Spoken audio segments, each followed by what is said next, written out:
Здравейте хора! Да, прочетохте заглавието правилно. Да, спирам да качвам. Сега дали ще е за един месец, за 6 месеца, за 6 години, не знам. Обаче, причината е, че не получавам толкова гледания в YouTube. А пък тези видеа наистина ми отнемат много време. Планиране, снимане, едитване, тъмнейли и накрая нали, няма толкова отплата. Исках да съм монетизиран в YouTube, но няма как да съм монетизиран с тези видеа, които правя. Просто нали, този път не искам да преувеличавам. О, никой не гледа такива видеа в България. Но много малко хора в България се интересуват от нещата, за които аз искам да говоря. И са неща, които буквално не са толкова нишави. В смисъл, искам примерно да направя клип, че играх всяка Марио игра, което нали, в чужбина много лесно ще събере 1-2 милиона гледания, обаче тук ще събере сигурно 6, ако ме разбирате. Просто е много жалко, че е по този начин света. Но какво да се направи? Хей, казах, че спирам за определено време, не за винаги. Това е защото наистина не искам да се предам на този YouTube канал. Направих си го цел да просто да качвам такъв контент в България. Нещо като дълг ми е, не знам как да го обясня. Но първо трябва да събера пари. Защото искам да имам пари, за да плащам на едитор, който да ми едитва видеята.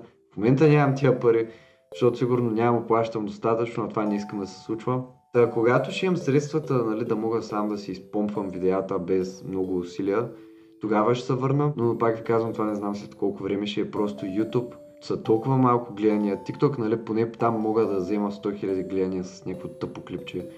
Обаче тук няма как да стане така, просто хората са в TikTok постоянно, те искат бързия допамин, YouTube не работи както работеше преди.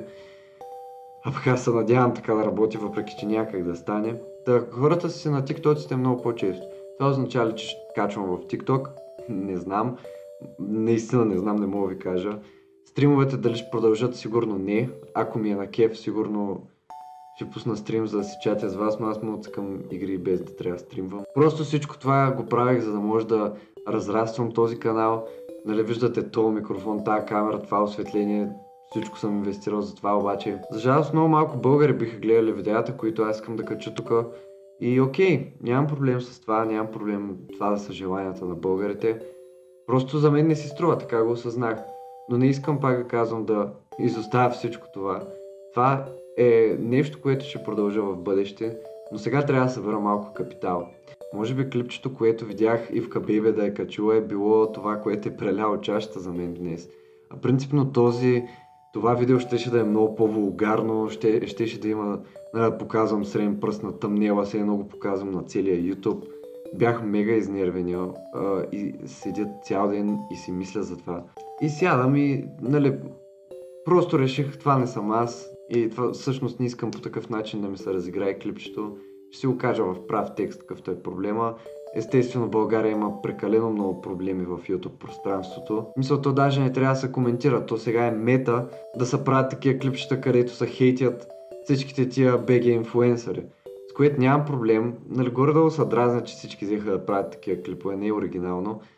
Но пък разбирам смисъл, всеки, който иска да е ютубър, казва, окей, какво правят ютубърите тук, горе-долу да се ориентирам, нали, да разбера какво трябва да правя и после поглежда най-глупавите работи, дете виждал в живота си. И си казва, това е глупост, защо всички го толерират това и почва да прави такова клипче. Това го да разбирам напълно и аз бях така. И всъщност такива клипчета не трябват, защото всъщност сега може би ще тръгнат да се събуждат тия ютубъри или пък просто ще почнат да им падат гледанията. Ако наистина изчезнат от лицето на тази платформа, може да се върнат с 300. Обаче това няма да се случи. Нека да сме честни, винаги ще трябват такива ютубъри, защото винаги има желание за такива видеа. Сега ще си кажете, кой има желание за такива видеа? Децата имат желание за такива видеа. Този телефон може ли да млъкне? Като цяло ми е много тегаво за малкото хора, които искаха такъв контент в България с Nintendo и видеогейм теми. Но съжалявам, просто няма достатъчно хора в България, че да ги гледат тия видеа и затова и вие ще трябва да поемете последствията. Повярвайте ми, с пълното си сърце и душа искам да правя такъв контент, даже да нямам никакви пари, никаква отплата от това нещо, но в момента това е последното нещо, от което се нуждая, нали, защото точно това да нямам отплата сега не ми трябва. Пък и освен вашите очаквания, трябва да изпълнявам и очакванията на другите хора в живота ми, примерно родителите ми. Те А, мисля, че ако ми се изтри YouTube канала утре, те ще са много спокойни за живота ми, защото знаят колко съм обсебен от това, знаят колко искам там да се развивам. И разбирам и тях, в смисъл, това е много несигурен модел за успех, но в бизнеса всичко е късмет. В смисъл, не всичко е късмет, но има супер много късмет. То си е до някаква степен си е казино. В смисъл, трябва да поемаш шансове, рискове, нали, всички тези работи. И явно те не са спокойни да живеят с тази мисъл. Сега кефят ми са на някои от клипчетата, обаче като цяло не биха искали да се занимавам с YouTube като моята професия. Това не е много лесна професия, но да, виждате, освен вас, които, нали, вие искате много да качвам клипчета, имам и близките ми, които... И не говоря само, нали, мама, тати, това говоря за цялата ми рода. Принципно сигурно им е много странно защо правя такива изяви онлайн. В смисъл, искам да ви кажа, че всяко клипче, което кача, бива съдено. Що показваш това, що показваш онова, що играеш това, що играеш онова, имаш еди колко си гледания, тук имаш еди колко си гледания. Знам, оставете ме на мира. После имаме университета, после имаме приятелите, брат, да се видим, окей, този ден се виждам с този човек.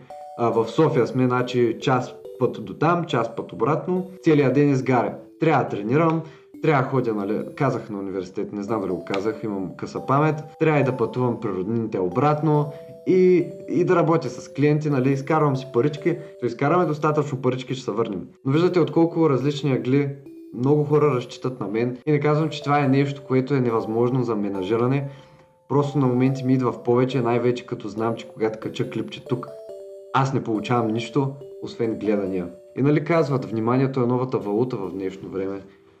Наистина вярвам в това, но в YouTube няма много гледания и без друго. Но като цяло българския YouTube буквално рефлектира България. Имаш красотите на България с Слави Клашера, имаш и селянината на България с...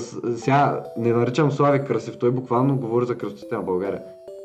Може и да има такова нещо. И накрая имаш и тези като мен, които като се замислите всъщност срещате много рядко такива хора на улицата.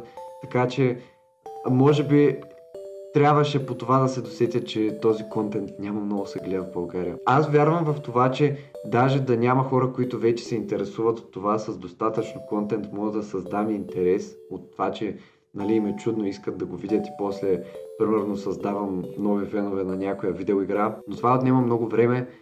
И както ви казах, нямам време за този YouTube сега, не искам. Някак си ми съвздава най-много психически атаки, не знам как да ви го обясня. Та ако спра да го правиш, съм много по-спокоен и да направя нещата едно по едно и ще се върна тук. Даже няма да стримам, в смисъл ще си го изключа от мозъка. Сега, ако искате някакъв апдейт от мен, ако много ще ви липсвам, може да ми пишете по TikTok, по Twitter, по Instagram, ще ви отговоря. Но днеска беше много труден ден, защото мислех за това клипче цял ден. Мислех си първо да направя едно клипче и тогава да кача това. Мислех си как това клипче ще е с много по-различен тон.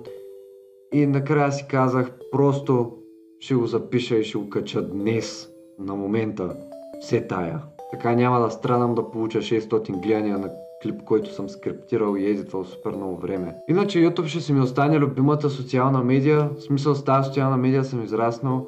Като малък нямаше, нали, тъпия TikTok и тъпия Instagram. Всъщност тези социални медии правят повече негативно, отколкото добро. В YouTube можеш да видиш наистина качествено съдържание.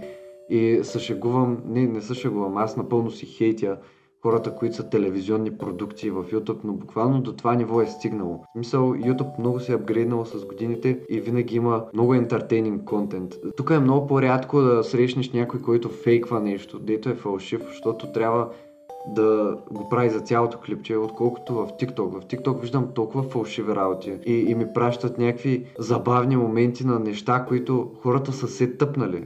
Те лъжат за това. В смисъл, колко да им отнеми да лъжат за 40 секунди, да се правят на някой за 40 секунди, да разиграят една сцена, нали, да си кажат, че това е реален случай, все едно от някаква камера някъде, нали, като така security камера, все едно в някакъв магазин се случва нещо. Та в TikTok има много фейк стъв и вече не вярвам на нищо, което видя в тези платформи. А в YouTube това е много по-рядко да се случи също. Сега трябва да приключа клипчето, но честно казано не искам, защото това означава, че ще е последното клипче. Един вид последното. Ще спра с YouTube. Не знам за колко време. и някакво буквално в момента не искам да натискам бутона Stop Recording. Но казах си всичко. Мисля, че имаше още неща за казване, но няма значение. Вие 100% сте разбрали какво искам да ви кажа.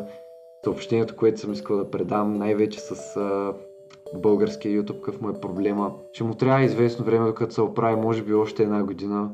Или пък няма никога да се оправи. България наистина е ненормално безнадежна държава. Не искам да правя контент на английски, но качих преди няколко дена едно клипче на английски, където говоря за Покемон. И вече събира повече гледания, отколкото ще я събере в България. Просто това е тъжната реалност. Може по някоето време, ако потръгне този канал, да се занимавам с него и да го пратя тук, ако искате още да ме гледате, но ще говоря на английски. И няма да го има това българското, няма ги има шегите и това фамилиарите, не знам как да го нарека всъщност, но да. Окей, време е да спирам клипчето. Благодаря ви, че гледахте.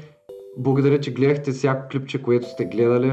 Даже и да е това единственото клипче, което сте гледали на мен. В момента до някъде го чувствам, сякаш го предавам, въпреки че не е толкова драматично, едва ли на толкова от вас ви пука.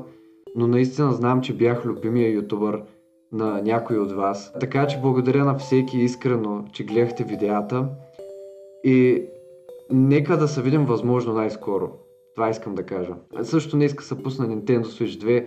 Това е супер хайп. Може да направя клипче да го анбоксвам като излезне, кой знае. Когато и да е това. Окей, мерси, че гледахте още веднъж.